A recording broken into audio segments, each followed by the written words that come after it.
Ceci dit, en fait, d'entrée de jeu, je vais peut-être partager juste une petite anecdote, là. C'est pas une anecdote, en fait, mais une expérience.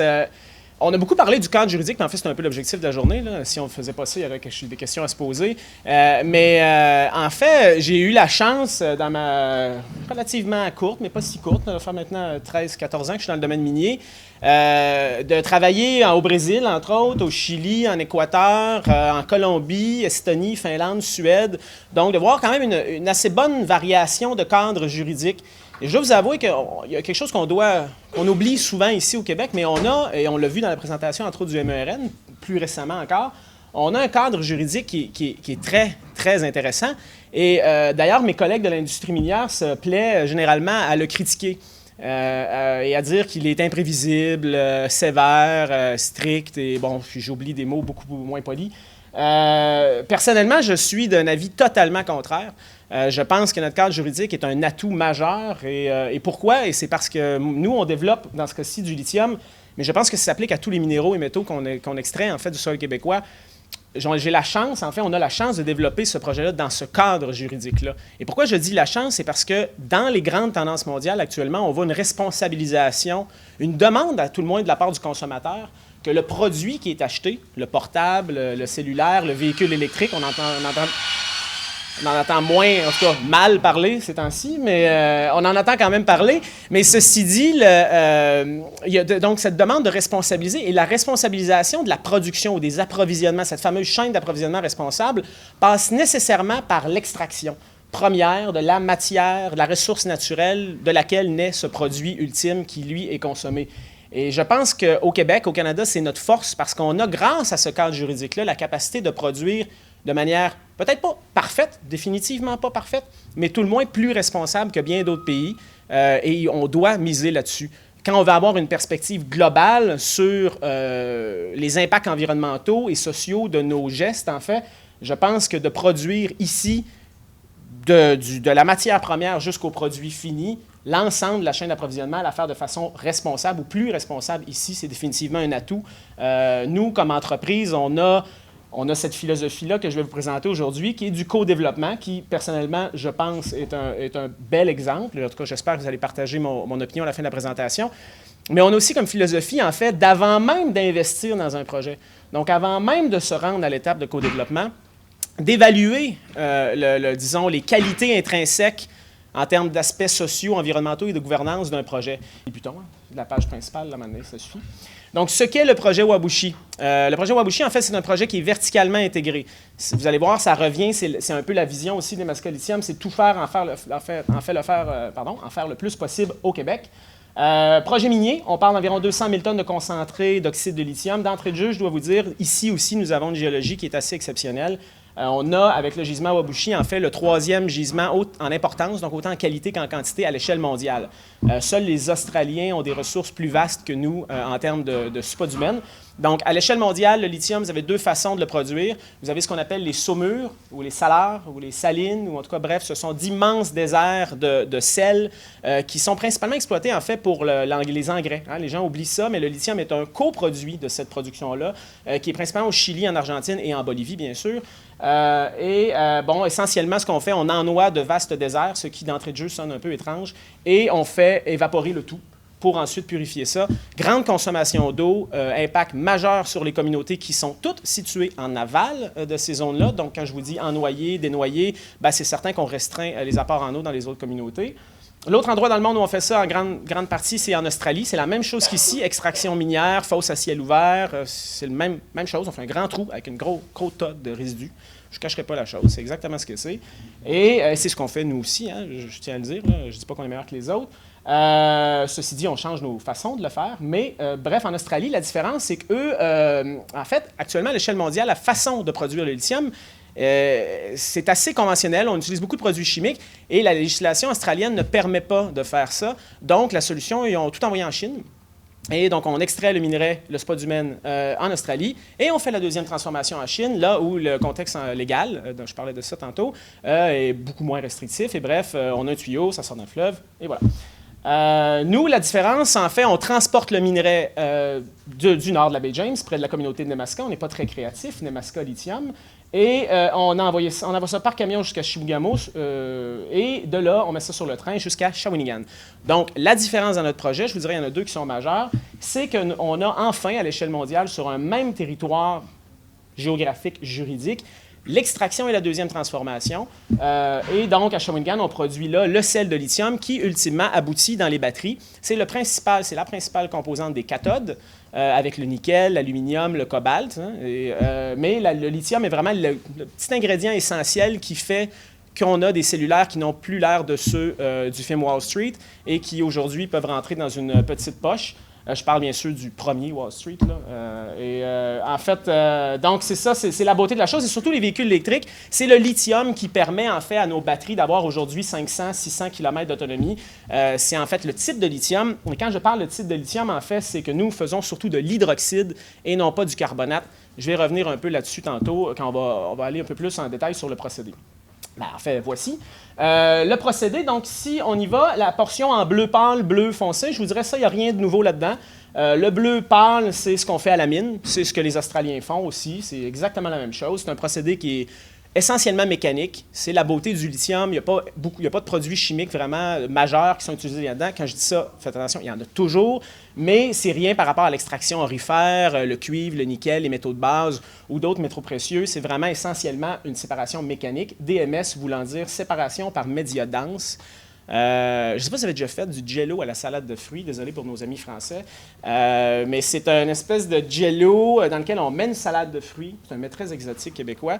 Et en fait, ce que vous allez remarquer, si vous essayez ça un jour, le jello, quand il est trop chaud, la salade de fruits, pouf, elle s'en va dans le fond. Si vous attendez un peu avant de mettre la salade de fruits, la densité du jello augmente et donc la salade de fruits se répartit bien également à l'intérieur du jello, ce qui fait... En fait, ça a pris plusieurs années à ma mère à me faire comprendre ça, mais c'est ça, la séparation par média dense. Vous augmentez la densité du jello et les particules se séparent un peu mieux. Donc, c'est pour ça que je vous dis que c'est une séparation qui est essentiellement mécanique et qui ne requiert que peu de produits chimiques. Ça, les Australiens le font bien. Ensuite de ça, la portion bleu foncé, vous faites ça aussi à l'échelle mondiale quand vous êtes dans le spodumène. On a un concentré qui arrive à Shawinigan, on le calcine, donc on utilise un four à très haute température qui est alimenté dans ce cas-ci en gaz naturel. Malheureusement, les technologies actuelles ne nous permettent pas de faire ça à l'électricité. Espérons que plus tard, on va être capable de le faire parce que le site de Shawinigan, et je reviens rapidement, vous le voyez ici, on a un barrage hydroélectrique sur la propriété.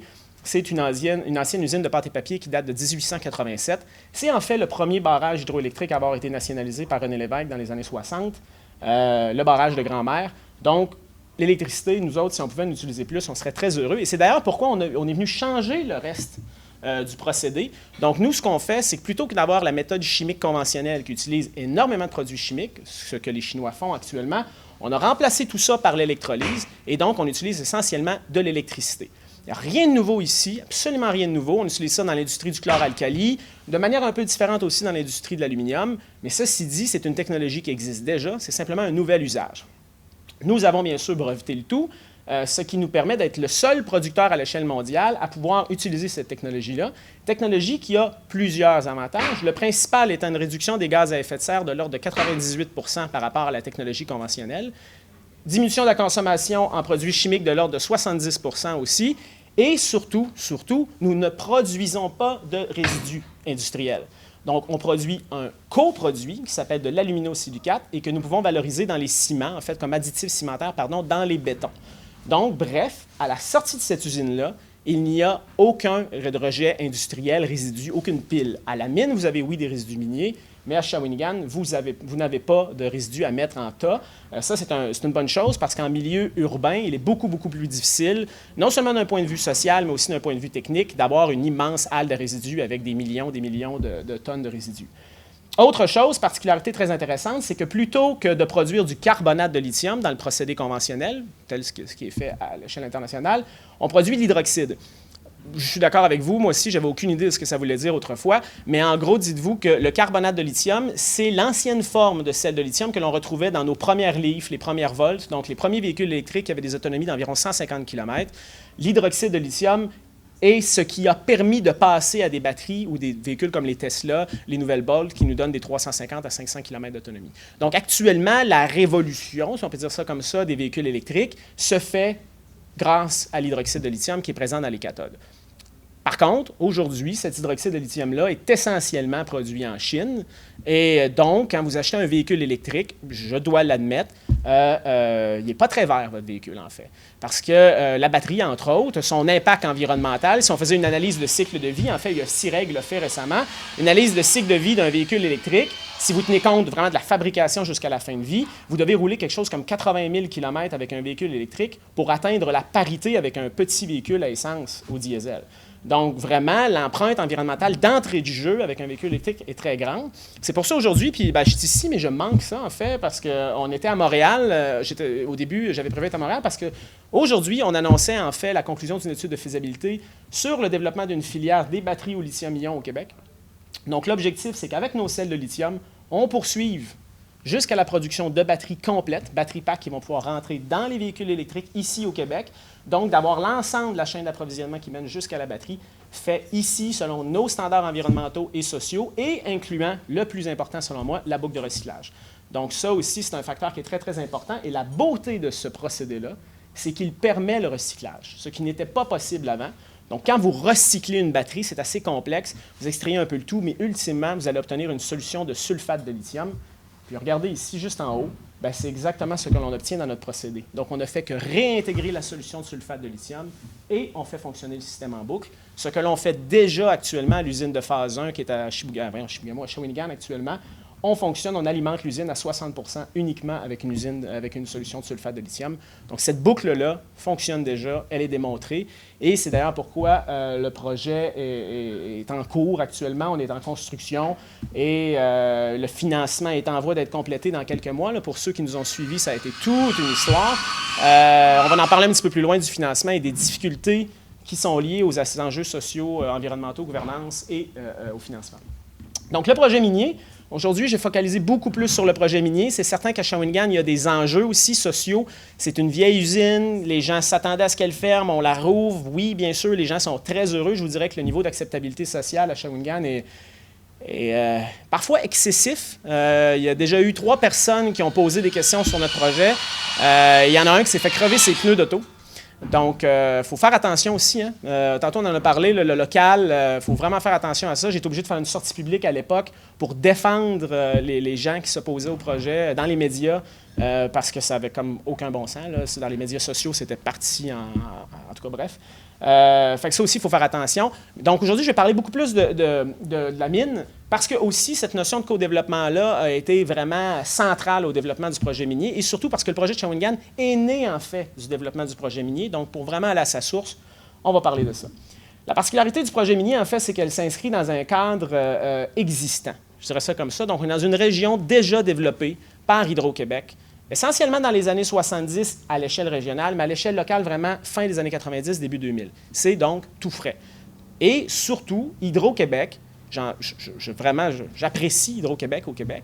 On a une électricité qui est, énergie renouvelable, ça a un paquet d'avantages, mais le développement du nord du Québec, c'est pas fait nécessairement de la façon la plus rose, et ce, encore même récemment, à la fin des années 90. Et un bel exemple de ça, c'est l'histoire de Nemaska. C'est une communauté, puis vous la voyez ici, hein, j'ai un pointeur, ouais, ici. En fait, non, pardon, ici la communauté, qui est donc à peu près à 30 km de route. Je dis toujours, pas trop loin, pas trop proche. En fait, ça leur permet de retourner aux travailleurs. Ça leur permet, même les travailleurs qui vont être en navettage, donc 2 semaines de travail, ce qu'on dit, nous, en bon québécois, 2 semaines in, 2 semaines out, là. 2 semaines de travail, 2 semaines en congé. Bien, généralement, les gens voyagent en fly-in, fly-out, navettage, donc par avion. Dans notre cas, les travailleurs CRI de Nemaska ont l'avantage de faire leurs 12 heures par jour pendant 2 semaines et de revenir coucher à la maison. Dans la culture autochtone, c'est majeur. C'est une composante très importante. Ça a énormément facilité l'acceptabilité du projet à la base parce qu'il n'y a pas le lien familial demeure. Donc, les gens arrivent à 6h30 du soir, ils soupent à la maison. C'est sûr que c'est des petites heures, là, pour les jeunes familles, c'est pas... Mais au moins, vous voyez votre famille à tous les jours, contrairement à quelqu'un qui, normalement, quitte pour 2 semaines puis il revient 2 semaines après. Ça change tout. En termes de rétention de main-d'œuvre CRI, c'est majeur. Donc, le projet aussi, les routes étaient existantes, les infrastructures hydroélectriques. Donc, on a pu brancher la mine directement sur le réseau hydroélectrique. Il n'y a pas de diesel, il n'y a pas de propane comparativement à d'autres projets miniers. On est même en train actuellement, avec le soutien du MERN, de faire un projet de conversion électrique. On avait encore une petite portion du site qui est alimentée en propane. On est en train de convertir ça à l'électrique. Mais donc, comme je vous disais, c'est un contexte existant. Donc, le cadre social aussi était déjà là. Et je vous dirais que les CRI, en fait, les projets de développement industriel, c'est pas nécessairement ce qu'ils préfèrent, surtout à Nemaska, parce que leur seul exemple de développement historique, c'est Hydro-Québec. Et Hydro-Québec, en gros, ce qu'ils ont fait dans les années 70, c'est que, vous voyez la rivière Némisco ici, en fait, qui est un bras qui se jette dans la rivière Rupert, qui est plus bas, là, mettons quelque part comme au plancher. Et en fait, Hydro-Québec a décidé de dériver tout ça. Dans les années 2000. Fait que ça aussi, ça a été fait. Ils ont envoyé des grandes parties du territoire, mais plus important que ça, dans les années 70, il y avait un autre projet qui s'appelait Nottoway Broadback Rupert, NBR, et Hydro-Québec avait dit, nous, on va faire ça, tassez-vous de là. Ils ont dit, on va inonder tout ça ici, les communautés, vous en allez de là. Ils ont pris Nemaska, ils les ont relocalisés. Ça a été un processus de 4 ans avant de leur redonner un lieu. Donc, imaginez-vous, pendant 4 ans, vous êtes dans des tentes, pour certains, renvoyés dans d'autres communautés, ça crée des chicanes. Bref, ça a été un contexte extrêmement difficile pour finalement les relocaliser ici et ne jamais faire le projet. Donc, aujourd'hui, en fait, le site de l'ancienne communauté existe toujours et puis il y a comme un pèlerinage annuel qui se fait en souvenir. Ça fait maintenant 41 ans cette année. Et ça a laissé une immense plaie ouverte, pas du tout cicatrisée. Donc, quand nous, on est débarqués là, disons qu'on partait avec 2 prises, pour le dire. C'est ça. Et malgré tout ça, on a réussi à mener à bien le projet en collaboration, en co-développement avec eux. Et je vais vous expliquer un peu pourquoi, mais peut-être un historique. Donc, on a découvert, c'est un peu vite dit, c'est une découverte en fait qui date des années 60, mais c'est vraiment en 2008-2009 que le projet est né. Dès la première journée, Guy Bourassa, le président de l'entreprise ici, est allé parler à James Wapache ici, qui est le maître de trappe du territoire. Donc, le territoire CRI, pour ceux qui ne le savent pas, en fait, a un cadre juridique, encore là, différent, qui est la Convention de la baie James, qui a été signée dans les années 76, essentiellement pour le développement hydroélectrique de la région. Le territoire est divisé en communautés, CRI, Inuit, Naskapi, et à l'intérieur de ces communautés-là, vous avez des villages, donc en fait en nations, Inuit, CRI, Naskapi. À l'intérieur de ça, vous avez des communautés, il y en a 9 chez les CRI. Et donc, Nemaska en est une. Et le territoire de Nemaska est divisé en catégories de terre, 1, 2, 3. Et à l'intérieur de ça, vous avez des lots de trappes, qui sont les anciennes réserves à castors de la loi sur les Indiens des années 30, 1932 précisément. Et ces lots de trappes-là sont administrés, je le dis avec des gros guillemets, en termes d'utilisation du territoire, d'utilisation des ressources, par un maître de trappe, qui est un peu comme un sage qui, de par la lignée familiale, gère le territoire et sa famille. Donc, la famille de James inclut à peu près 42 personnes, 43 personnes, cousins, cousines, c'est pas les mêmes relations que nous, là, c'est très, très proche, un cousin est comme un frère, c'est vraiment, les liens familiaux sont très, très, très serrés. Et nous, on est sur son lot de trappe entièrement, dans un coin en bas, à gauche, là, du lot de trappe. Et c'est directement avec lui qu'on s'est assis en 2009 pour expliquer les forages qu'on s'apprêtait à faire, c'était quoi l'objectif, et déjà lui dire, le but, là, c'est faire une mine. Je pense que ça aussi, c'est très important. C'est de ne pas mentir aux gens en disant, on ne sait pas, il va peut-être y avoir un projet, pas de projet. Non, je pense que si on est là avec des foreuses, il y a un but. On n'est pas en train de mettre des millions de dollars pour se dire que la roche est cute, là. On a pour objectif de faire un projet minier. Puis ça, d'entrée de jeu, ça a été mis sur la table.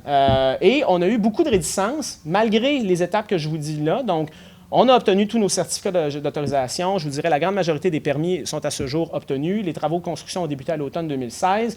On prévoit un début des opérations l'année prochaine.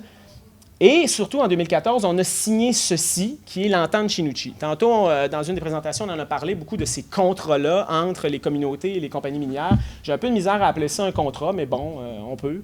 Je trouve que ça fait très business, mais en bout de ligne, quand on y pense comme il faut, oui, effectivement, il y a un gros chapitre financier dans ça. Notre entente est publique, à l'exception du chapitre financier. Donc, vous pouvez le trouver sur notre site Internet. Et le chapitre financier, en fait, ce n'est pas nous qui ne voulons pas, c'est vraiment les communautés CRI et la nation CRI dans son ensemble qui ne veut pas divulguer ces paramètres financiers-là. De peur, en fait, et c'est connu, c'est public, là, de peur que le gouvernement fédéral coupe en fait, ce qui est versé aux communautés CRI parce qu'ils vont apprendre qu'ils reçoivent quand même des sommes d'argent assez significatives de notre part. Je peux vous dire ce qui est public. Maintenant, avec la loi sur les mesures de transparence dans le secteur extractif, ESMA, pour l'acronyme anglophone, je peux divulguer certaines informations. Je peux vous dire qu'à tous les 3 mois, nous versons un peu plus de 850 000 $ à la communauté directement. Et il y a eu aussi des bonis au versement qui, eux, ne sont pas publics. Et cette somme-là va continuer pour toute la durée de la mine et va être bonifiée avec les profits aussi. Encore là, je ne peux pas vous dire de chiffres, mais ce que je peux vous dire, c'est que ça représente quand même une portion assez significative de nos profits. Et aussi, surtout, ils sont actionnaires. Ils sont parmi le top, je pense, 8 maintenant, 7 ou 8 des actionnaires de l'entreprise. Donc, non seulement il y a la redevance, mais il y a aussi un bénéfice lié au capital action et à l'investissement dans le projet. Donc, c'est un partenaire naturel, que j'appelle, du projet, mais aussi un partenaire financier. Ce sont les premiers à avoir soutenu financièrement le projet par un investissement de 3 millions de dollars en 2011 pour les premières campagnes de forage. Donc, dès le départ, avant même la signature de l'entente Shunichi, financièrement, les CRI soutenaient le projet. Puis, bien sûr, ça venait d'un soutien local. Comment on a fait pour avoir le soutien local? Je pense que cette image-là, en fait, est vraiment ce qui résume le mieux. Puis je ne sais pas comment je me vais dans le temps, là, mais n'hésitez pas à m'interrompre là, si c'est trop long. Donc, en fait, vous avez en gris la première mouture du projet. Moi, je suis arrivé dans le projet en 2013, fin 2013. Je vous dirais que c'était un peu la crise de panique à la direction de l'entreprise. Parce que le premier projet qui avait été soumis en 2012-2013 avait été conçu essentiellement par des ingénieurs. Je ne sais pas s'il y a des ingénieurs dans la salle ici. Sinon, je vais en profiter, quoi que c'est enregistré, je vais faire attention. Mais ceci dit, en fait, le travail avait été fait dans un bureau de Montréal, sur le boulevard René-Lévesque, je pense au 16e étage, essentiellement là. On avait conçu le projet et jamais on avait mis les pieds sur le terrain. Ça, c'est majeur parce que, en fait, la communauté locale, on la disait consulter. Puis c'est vrai, quand vous regardez les registres, à partir de 2009, il y a des consultations. Mais c'est des consultations sur la perspective, le bien-être communautaire. Mais jamais on était allé voir les gens, ce qui est très important, mais jamais on est allé voir les gens pour leur dire « Comment tu trouves ça, une halle de mort-terrain sur le bord de la plage ici? Comment tu trouves ça, la grosse pile de résidus miniers sur le bord de ta principale zone de chasse à l'oie? » Il n'y a donc jamais eu d'arrimage entre l'utilisation déjà existante du territoire et ce que nous projetions comme infrastructure. Donc moi, quand je suis arrivé en 2013, on avait reçu 450 quelques questions du provincial fédéral, des questions pas gentilles et pas faciles, ce qui démontre encore une fois de la pertinence du cadre juridique, parce que les autorités, autant provinciales que fédérales, ont réussi à identifier le problème dans leur processus interne. Et ça, je pense aussi, c'est important de le noter. Donc, quand on m'a appelé un peu à la rescousse, là, pour ainsi dire, et mon approche, ça a été en fait de couper les ponts avec les ingénieurs complètement et de reprendre la conception du projet, mais au département d'environnement, donc qui s'appelle, nous, Responsabilité sociale environnementale. Et on en est venu avec le dessin en vert.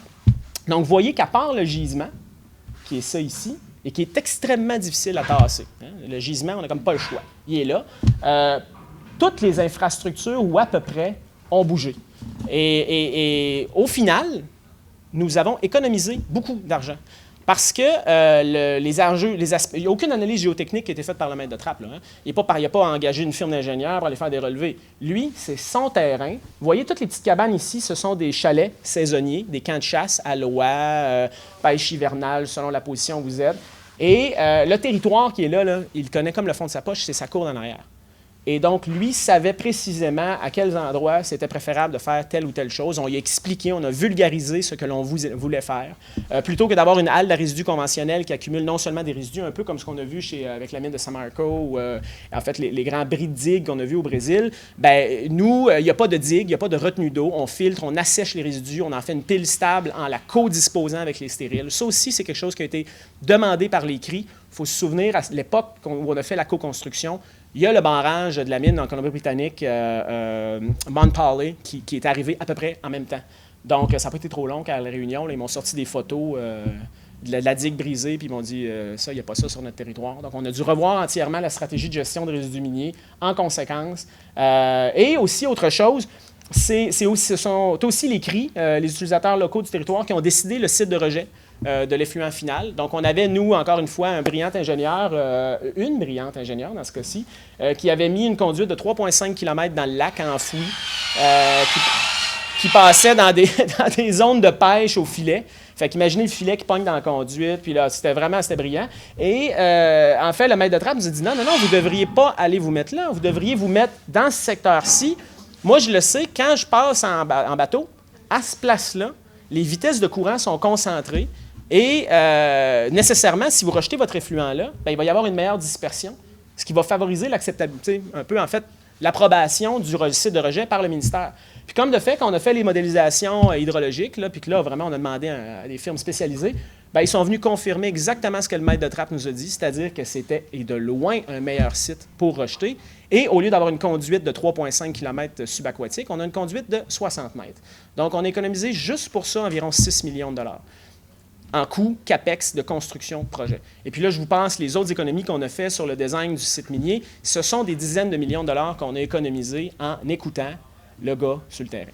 C'est à peu près ça l'idée. Donc moi, je pense que cette notion de co-développement-là, elle est, si elle est bien appliquée, puis que la compagnie est prête, parce que souvent, puis on l'a entendu comme commentaire, souvent, la compagnie arrive dans ces séances de consultation-là, et ce n'est pas de la consultation, c'est de l'information. La compagnie vient informer les gens du projet, de son plan. Mais le plan, il est déjà fait. Ça veut dire quand même que le citoyen dit « Moi, il me semble que je ferais ça de même. » « Oui, donc super, merci, on en prend en note. Puis on met ça dans un relevé, on donne ça au ministère, merci, bye. » Ça, je pense qu'il y a place à amélioration là-dessus. Puis c'est ce qu'on a fait avec ce projet-là. Puis aujourd'hui, bien, je dirais même aux audiences, nous, ce n'est pas le BAP, c'est le COMEX. Je vais faire ça très court, mais c'est à peu près la même affaire. Hein? Je suis d'accord pour... mais c'est des autorités différentes, c'est un cadre bipartite, donc CRI, gouvernement du Québec, le gouvernement fédéral aussi est là un peu, mais il demeure le gouvernement fédéral avec son processus en parallèle. Mais ceci dit, les CRI sont partie prenante aussi de l'autorisation du projet. Lors de nos audiences publiques, on a eu une manifestation en faveur du projet dans la communauté de Nemaska, ce qui, en 40 ans de vie de convention de la baie James, ne s'était jamais vu pour aucun projet de développement industriel de quelque type que ce soit. Autre chose, bien sûr, ça, je pense qu'on voit ça maintenant dans tous les projets, une approche d'approvisionnement locaux, d'emplois locaux. Je pense que pour une entreprise, c'est un peu niaiseux, honnêtement, de ne pas mettre en place quelque chose comme ça. Vous avez de la main-d'œuvre à côté qui habite, là, moi, en fait, là, toute main-d'œuvre CRI, puis on va y aller d'un point de vue strictement économique. J'ai une main-d'œuvre qualifiée à 30 km du site minier. Pourquoi j'irais en engager une à Montréal que je dois transporter par avion et loger 2 semaines sur le site minier? Donc, ne serait-ce que d'un point de vue économique, l'employabilité locale, la création d'emplois locaux, c'est un gain. Puis en plus d'un point de vue social, je veux dire, il n'y a pas de question. Donc, clairement, ici, ce genre d'approche-là, les approvisionnements, acheter un équipement en Allemagne versus acheter un équipement à Val-d'Or, je vais l'acheter à Val-d'Or, mes coûts de transport, ne serait-ce que les coûts de transport ou les tarifs douaniers. Donc, je pense que ça, d'un point de vue économique, cette dynamique-là, elle est déjà bien comprise chez les entreprises, mais c'est aussi de s'assurer que nos gens d'approvisionnement, des fois, passent, par exemple, fragmenter des contrats pour les rendre plus accessibles pour les petites entreprises locales. Puis ça, on peut travailler avec des comités de maximisation. Dans l'entente Chinucci, dont je vous ai parlé tantôt, il y a un paquet de clauses pour ça. Il y a des fonds aussi qui sont dédiés pour le développement d'entreprises. Donc ça, je pense que... Mais ça, on voit ça, je vous dirais, dans pas mal tous les projets. Donc, je vais passer un petit peu plus rapidement, mais ce sont des des éléments qui sont très importants dans le développement d'un projet minier. La grande chose, je pense, je termine peut-être 2 diapos avec un peu la philosophie générale qu'on essaie de mettre avec ça. C'est, je pense que toute compagnie est capable d'être un Walmart. Toute compagnie est capable de donner des jobs puis créer un peu de business là, dans son secteur, mais donner des jobs à 8$ de l'heure ou 12,50 maintenant, je pense, c'est ça, je pense, le salaire minimum au Québec, hein, 12,50, en tout cas, bref. Ultimement, 15$, espérons, mais ceci dit, à peu près toute entreprise est capable de faire ça. Je pense qu'il faut sortir de ce paradigme-là, parce que si on reste ancré dans ce paradigme-là, en fait, ce qu'on va voir, c'est des anciens Murdochville. C'est-à-dire, on arrive, on débarque, c'est les gros sabots, il y a de l'argent, ça flotte, ça coule, il n'y a pas de problème, et puis la mine s'en va, puis pouf, c'est mort. En fait, il faut réussir à changer notre modèle d'entreprise. Et chez Nemaska Lithium, en fait, c'est ce qu'on essaie de faire. Et puis, je vous dirais, la réticence, pas la réticence, mais nos principaux obstacles, en fait, sont au niveau de la capacitation. Et ça, c'est ma traduction personnelle d'empowerment. Je ne sais pas si ça existe, mais en tout cas, bref, capacitation, je m'essaye. Et en fait, c'est qu'actuellement, on a tendance à voir l'entreprise comme étant un peu un soleil autour de laquelle un paquet de planètes tourne. Okay? Les parties prenantes, et puis, dès qu'elles ont un problème, elles viennent nous voir. Nous sommes la solution. Et puis les entreprises, généralement, ce qu'ils font, bien, ils pensent, ils mettent un petit plaster, un petit pansement sur le bobo en achetant un aréna, en achetant une maison, en déplaçant. On y va, on gère du cas par cas. Alors que si on déplace et que l'on se place vraiment au niveau d'un des protagonistes au sein de l'écosystème qui, lui, est mené par des objectifs communs qui sont définis par la communauté, bien là, on devient non pas le moteur du développement économique, mais un outil du développement socio-économique. Et ce changement de paradigme-là, en fait, c'est ce qu'on essaie de faire avec notre entreprise et dans tous nos projets, autant Shawinigan, Chibougamau. On a un paquet de projets comme ça. Un des projets qui me tient le plus à cœur, en fait, c'est le projet en fait, de planification communautaire collaborative, si on peut le dire comme ça, à Nemaska. Donc, on a engagé une firme externe qui n'avait jamais travaillé avec des Premières Nations, jamais travaillé au Québec. Des chercheurs de Toronto, on voulait des gens qui étaient vierges, pour le dire comme ça, et qui n'arrivaient pas déjà avec des préjugés face au développement, de comment ça doit se faire à Beijing, s'il y a les cris ont déjà de l'argent. On voulait des gens qui débarquaient là avec aucun préjugé et qui se sont assis, des grandes entrevues globales dans la communauté, par focus, par groupe d'intérêt, disons-le comme ça, et voir les sages, les elders, les aînés, la jeunesse, les femmes, et puis vraiment on y va avec ça. Puis où voulez-vous être dans 35 ans? La question qu'on leur a posée, c'est ça, parce que c'est un projet de 33 ans. Donc on veut savoir, à la fin du projet minier, que voulez-vous? Pendant le projet minier, si vous voulez tous des pick-up, c'est faisable. Et je pense qu'on devrait aller un petit peu plus loin que ça. On devrait aller vers où voulons-nous être après. Donc, comme projet, oui, c'est intéressant de développer, exemple, une business, une entreprise de fourniture, de pièces de rechange pour l'usine.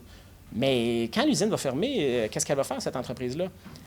C'est aussi pertinent. Peut-être qu'on peut le faire pendant 35 ans, mais est-ce qu'on ne devrait pas penser aussi à avoir, exemple, une buanderie qui pourrait offrir des services industriels pour nous, mais qui en même temps offrirait un service qui actuellement dans la communauté est inexistant. C'est juste une laveuse, là, puis aller mettre du linge là, ou offrir aussi un service pour laver les vêtements plus de travailleurs pour ceux qui ne travaillent pas à la mine. Donc, c'est de réussir à créer des entreprises qui vont naître grâce à nous, services d'autobus, compagnies aériennes, et qui vont survivre après la mine pour justement éviter le boom and burst. La seule façon de faire ça, c'est d'arrêter de penser en besoin d'entreprise. Parce que quand je le dis, créer des jobs, qu'est-ce que je fais dans le fond? Je réponds à mon besoin d'entreprise. Quand je donne des contrats, qu'est-ce que je fais? Je réponds à mon besoin d'entreprise. Il faut donc changer le paradigme et se dire quel est le besoin de la communauté et comment puis-je développer cette communauté-là d'un point de vue social et économique en utilisant les outils qui sont à ma portée, que sont des emplois et que sont des contrats. Le principal risque dans tout ça, c'est que cette mentalité-là, cette philosophie-là, demeure dans l'entreprise malgré ces changements. On est toujours à risque, on est une compagnie publique, toujours à risque d'être acheté, puis on le voit actuellement dans le financement actuel du projet. Il y a des nouveaux joueurs qui apparaissent à peu près à tous les mois. C'est extrêmement complexe de garder ça, surtout que, et c'est sur ça que je conclurai en fait, c'est qu'il y a un grand décrochage actuellement entre le monde financier et le monde du développement minier. Donc, oui, il y a de l'argent, mais l'argent n'est pas bien arrimé entre ces valeurs-là qu'on est en train de promouvoir, la responsabilité sociale et environnementale, et le monde financier. Là, tout de suite, il y a des gens qui vont me dire « Ouais, mais le financement responsable, les principes d'investissement responsable, la finance éthique, c'est vrai. » Sachez que le Fonds sociétaire des Jardins est extrêmement intéressé par notre projet lorsque nous serons en opération depuis 10 ans. Parce que le développement d'un projet minier, c'est beaucoup trop à risque pour des fonds éthiques. Parce que les fonds éthiques et les fonds responsables, actuellement, sont en quête de crédibilité. Ils doivent se défendre d'être aussi rentables que les fonds traditionnels, conventionnels. Donc, ils ne prennent pas des risques dans leurs investissements et donc n'investissent pas dans les premières étapes de projets comme ceux-ci, même s'ils sont extrêmement intéressants d'un point de vue environnemental, social et gouvernance. Donc, il faut réussir à réarrimer le monde financier et le développement des projets de ressources naturelles et je pense que ça passe par le cadre juridique. Et s'il y a un instrument qui est extrêmement intéressant, c'est le règlement fédéral NI 4301, qui, en fait, est ce qui dirige, ce qui mène le développement technico-économique des projets miniers au Canada et donc à l'échelle mondiale aussi de la même façon. Fait que moi, je vous recommande fortement de porter attention à ce règlement fédéral-là et aux changements qui sont en cours, parce qu'actuellement, il y a une grande trame de fond, autant au Québec qu'au Canada, pour venir inclure dans ce règlement-là, qui existe depuis plusieurs années, une vingtaine d'années environ, des paramètres environnementaux, sociaux et de gouvernance qui vont faire en sorte que tout investisseur dans un projet minier va devoir poser les questions. Nous, parmi nos investisseurs, nous avons la chance d'avoir le Fonds souverain norvégien via des obligations. Les questions que j'ai eues pendant les audits liés à l'investissement n'avaient rien à voir avec les questions que j'avais des fonds conventionnels, des investisseurs conventionnels. On posait des questions sur les enjeux sociaux, environnementaux, gouvernance, que je ne recevais jamais normalement. Donc, il y a un impact, parce que moi, j'avais des réponses, mais il y a des projets, comme vous l'avez dit tantôt, qui n'ont pas les réponses à ces questions-là. Et ces gens-là ne seraient pas financés. Je pense que c'est par là que ça passe. Merci.